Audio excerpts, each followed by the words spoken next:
more about my testimony. Today I want to talk about probably one of the biggest things that I've had difficulty with in my life.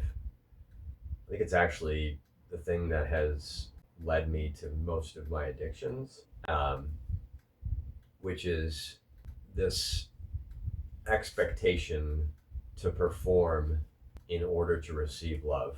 And that expectation comes with a expectation of perfection. And most of my life, it has been this ongoing struggle to perform at a higher level. And I've also tried to gain relationships through my performance. Not to say that that was accomplished. I'm just saying that I felt like I had to perform at a level to gain acceptance, to gain approval, to gain love. And this led into, people pleasing. It led into doing things that were not who I was, just to see or meet what people wanted, as if what I did or didn't do was a reflection of who I was, not a reflection of what I did or didn't do. Having the inability to control that, but thinking that I could do it through my actions, made it quite difficult, which I think that led into control, addiction to control, having to control situations and maneuver them to have an outcome that I felt would benefit me in that relationship. I think that also led into my, that we call it work ethic, but it was an addiction to work. Like my job became that. Like I had to perform at a level to meet customers' expectations. I had to perform at a level that satisfied their needs, because if I didn't, it was a reflection of my inability to do so.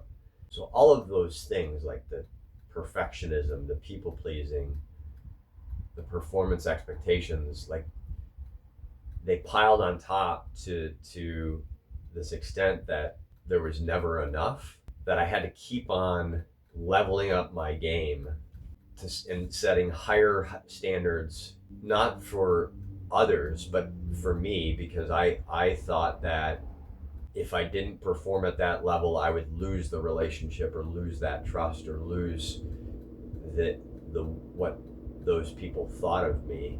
And to think that people had a negative thought of me meant that I was a failure. If I didn't achieve their goals or their expectations, it meant that I was a failure. And failing for me was never really an option.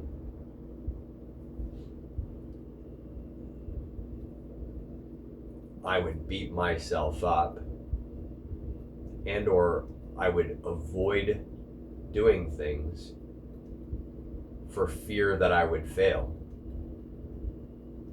And then that be a reflection of who I was, that I was a failure.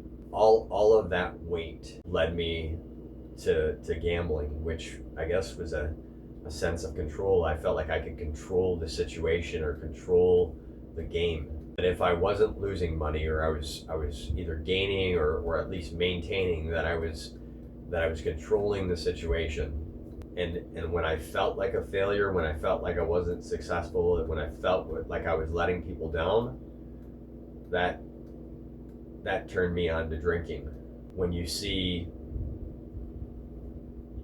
relationships on movies and they're painted like perfect situations and circumstances, when you have a relationship with a partner and you feel like they're upset with you, all of that weight of perfectionism and people pleasing, trying to maintain that relationship, and then having somebody upset with you, also leads you down a path of this, performance based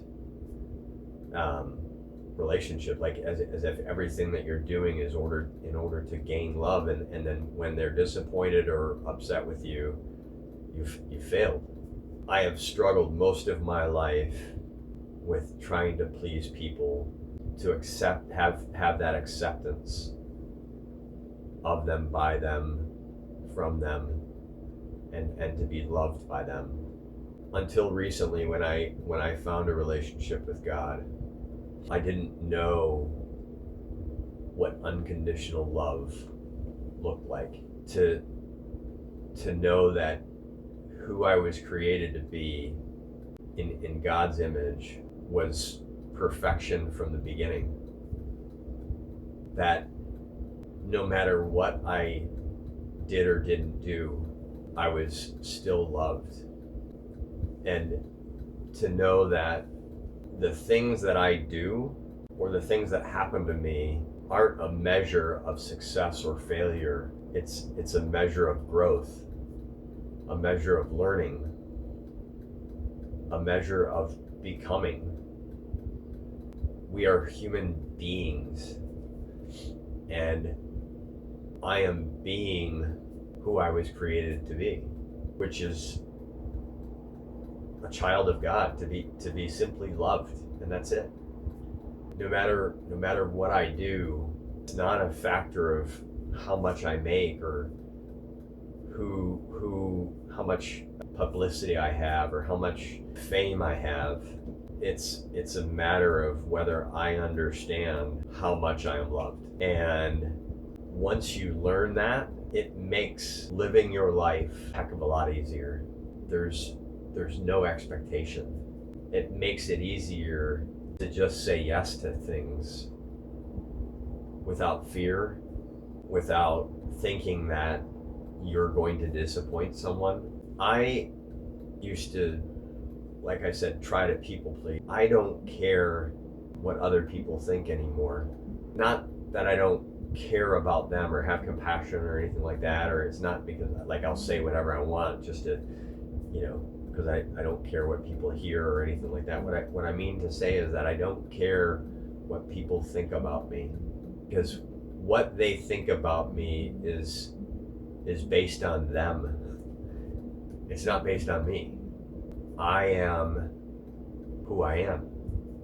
It's Christ in me, and I am blessed to recognize that and be able to live a life that's free of having to perform anymore.